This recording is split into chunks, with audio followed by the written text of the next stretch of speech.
Alors, les gars, la vidéo, je la fais maintenant parce qu'hier, c'était trop tard. En plus, hier, quand je fais la vidéo en italien, il y avait beaucoup de temps pas chargé, donc la connexion n'était pas terrible à la maison.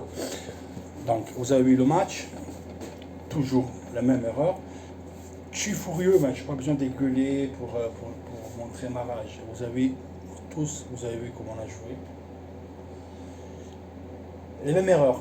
Je fais une vidéo après Interpar, me rappeler sur les buts qu'on prend. Changement de côté, il nous écarte les défenseurs, il nous apporte au large, un contre un et tout les fixe. Parce que Skriniar, elle n'est pas rapide, elle n'est pas.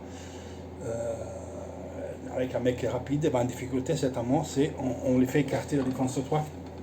Hier, c'était suffisant. Qu'André en pression sur Di Marco. Di Marco fait un lance dans l'espace. Lazovic. Donc, Skriniar, il doit suivre le joueur sur le côté, il s'est fait sauter, il s'est fait dribbler, il reste sur place comme un joueur de première catégorie, de première division. Tu peux pas, il pouvait faire comme ça. Si tu pensais qu'il allait tourner sur la droite, c'était impossible. Tu t'es fait sauter comme un stupide, et même dans la course, tu l'accompagnais, mais rendu de la gueule, bordel, rendu de la gueule, tu ne dois pas l'accompagner. Tu as fait un peu la même cagade comme avec Vlahovic, la différence que lui, là, elle a frappé, là, tu l'accompagnes, tu te fais sauter, vraiment comme un bébé, comme un bidon, et Andanovic, il met du sien. Donc, c'est toujours les mêmes erreurs, quoi qu'il arrive. On perd la balle et vend des espaces. Cette fois, c'était le défenseur qui était écarté et s'est fait sauter. Des fois, c'est le milieu, parce que le milieu ne filtre pas. On peut dire ce que vous voulez. Gagliardini, on est à 5e match qui joue entièrement.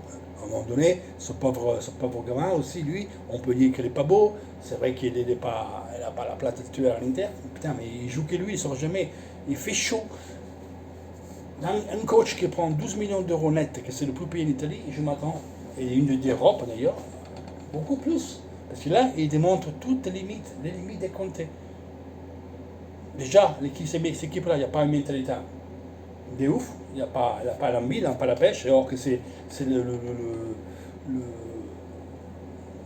comment dire, c'est la chose plus importante des comptes. C'est son made in Conte, hein, quand tu as l'équipe des comptes, tu dis putain, l'équipe des comptes, c'est made in Conte, ils y vont, quoi, ils lâchent rien. Là, non, vous avez cassé les couilles à Spalletti, les gars. Là, Conte, il y a là à dire, il y a 200 millions d'euros de mercato. Hein. Oh, il y a la zéro qu'on l'a pris, jeté la poubelle. Eriksen, qui il joue pas. Même il y a quand il est rentré, le poker est rentré, il dirait qu'il n'a pas envie de jouer. Ok, il est rentré très tard. En plus, un coach, hein, mais à part tout ce que vous voulez, il y a le Covid, ce que vous voulez. Par contre, tu dois être capable d'être adapté à la situation. C'est-à-dire la chaleur qu'il y a maintenant, il y a pour toutes les équipes, pas que pour nous. Oui, tu as 5 changements. Fais-les, mais tu ne peux pas faire un changement à la 70e et tu mets Kebessine. Après, 6 minutes après, tu mets Lautaro, tu gagnes 2-1, il reste 3 minutes et tu le fais rentrer Kebirag. Et puis tu dis, on fait rentrer à 86 et on prend un but. Pourquoi on prend un but? Parce qu'on est en retard. C'est ce que tu appelles les marquages préventifs, ils ne viennent pas. Parce qu'il y a tout.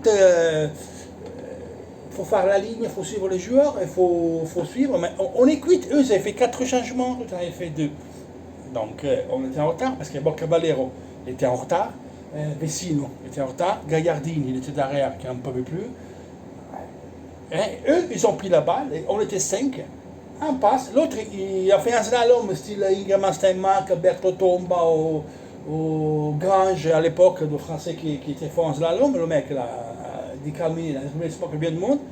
Il y avait Veloso, un autre, tout seul. Et les nôtres, ils étaient derrière et on ne pouvait plus parce qu'ils étaient en retard. Ça s'appelle le marquage préventif. Donc toi, tu dois glisser son mec et tu n'arrives pas. Parce qu'ils sont cramés, les joueurs. Parce qu'ils sont cramés. Donc, quand tu fais chaud comme ça, fais les changements, bordel. Fais les changements. C'est ça l'adaptation.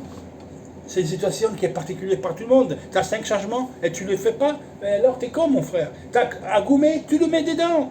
Elle est fraîche, mets-le, bordel, mets-le, mets-le avant. Gagliardini, il n'en pouvait plus, et tu l'as gardé. Après, voir jouer Skriniar comme ça, hier c'était centre-droite, mais c'est toute l'année qu'il fait caguer Skriniar, les gars. On parle, ça ne va pas la défense à 3 pour lui, je suis d'accord. Ou encore, elle doit s'adapter, on dit comme ça. Mais il fait toute l'année qu'il fait caguer. Il a fait beaucoup de cagades cette année. Des vrais qui étaient une garantie, quand on a repris, il est nul aussi. Bon, bref, c'est dans le marasme, de toute façon, on s'adapte. Godin, elle était le moins pire hier, mais elle n'a pas fait un super match. Mais au moins, on a montré c'est quoi qu'il faut faire, comment on doit jouer. On a montré comment l'Inter doit jouer avec le type de jeu qui va compter. Et c'est le but de l'égalisation.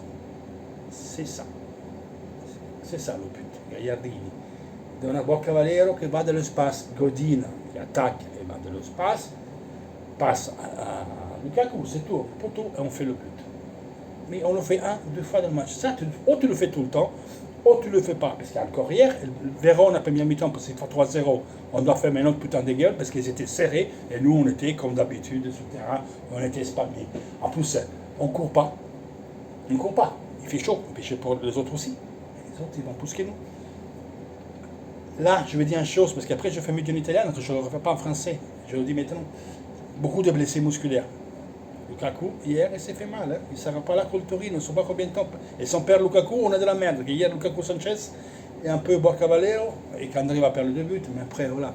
Ils ont tenu la baraque. Si tu lèves Lukaku à l'Inter, c'est fini. Lautaro n'avait pas mal rentré, il a fait une belle action. Là, on est mal, les gars. Là, on est mal. Hein. Là, on est mal.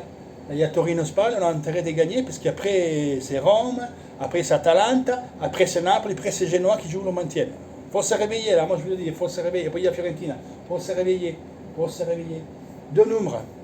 On a fait 7 matchs depuis la reprise, la Coupe Italie. On a marqué 17 buts. Ouais. On a pris 10. On lève les 6 buts contre Brescia. Brescia, l'équipe qui a mis 2 points à Vérone. 2, il y en a mis. Nous, on avait 6, et eux, ils ont mis 2-0. On lève les 6 buts contre Brescia, on prend un but à match, on marque un but à match. On lève la Coupe Italie, un partout qu'on a, 9 buts fait, 9 buts cassés. L'Inter, il ne peut pas, aujourd'hui, casser 32 buts. 32 buts. Signe que cette année, ce n'est pas la Juve qui gagne le championnat. La Juve n'était pas faire un championnat extraordinaire. Parce que si la Juve gagne tous ses matchs qu'il y a jusqu'à la fin, il va faire 21 points, il finira à 96, mais il n'arrivera jamais. Nous, avec tous les merdes qu'on a combinés, on est là à 10 points. Et il y a quelqu'un qui me dit que je ne dois pas marronner. Oui, que je marronne, parce que c'est l'énième remontade qu'on prend. Soi-disant, dans la situation d'avantage, c'est 20 points perdus, donc c'est pas comme ça qu'il faut le faire. Mais je vous ai déjà dit où on perd le championnat, c'est à domicile. Et tu as fait 16 matchs, tu as fait 32 points sur 48. Quand la Juve, sur 15 matchs, 45 à disposition, on a fait 43. Parce que d'ailleurs, la Juve fait fichier, d'ailleurs, 4 défaites et 2 nuls. Hein. Nous, voilà, l'Inter a perdu un match à cause de la Juve, hein, total. La Juve a la chance que la Lazio sont capote, que l'Atalanta se perdeva et que l'Inter a fait n'importe quoi. L'Inter a fait n'importe quoi. Quand tu joues à domicile, Sassuolo, Parma, Bologna et Cagliari, et tu fais 3 points sur 12, c'est tout dire, c'est tout dire, c'est tout dire, c'est tout dire, c'est tout dire. Gagner ces matchs-là, tu étais à 3 points encore de la merde. Voilà les gars, donc Conte, ça va pas dire qu'il doit partir maintenant, il est là à 12 millions d'euros. Un coach doit même avoir la capacité d'être incisive et s'adapter à la situation. Et là, tu ne t'adaptes pas. Pintus commence à avoir des sérieux problèmes parce qu'on enlève Sensi chroniquement blessé.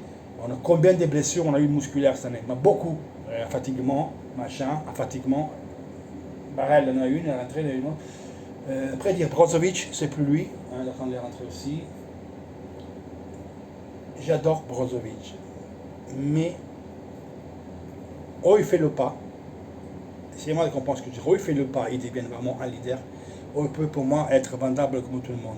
Il m'amène 60 millions d'euros, je passe à d'autres. Je fais un exemple, je vais jouer Depol hier, pas qu'il joue en 10. Depol est capable de jouer comme il joue même Brozovic. Depol, Poulagnac.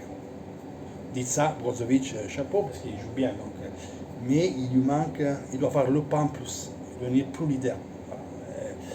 Il doit être un peu plus leader, c'est pas comme Lukaku, il faut qu'il fasse le pas. On a besoin parce qu'on sent qu'il est capable. Mais il doit le faire. C'est le mental qui manque. Le mental, il ne vient pas. On a pris un coach simplement pour avoir le mental et même pas ça à la portée. Donc, envie de pleurer, de faire la révolution encore. Il y a eu 200 millions de mercato. Et là, on n'est pas bien. Les gars, un bisou à Chris et on se voit les prochains jours. Pauvre Inter. Ciao.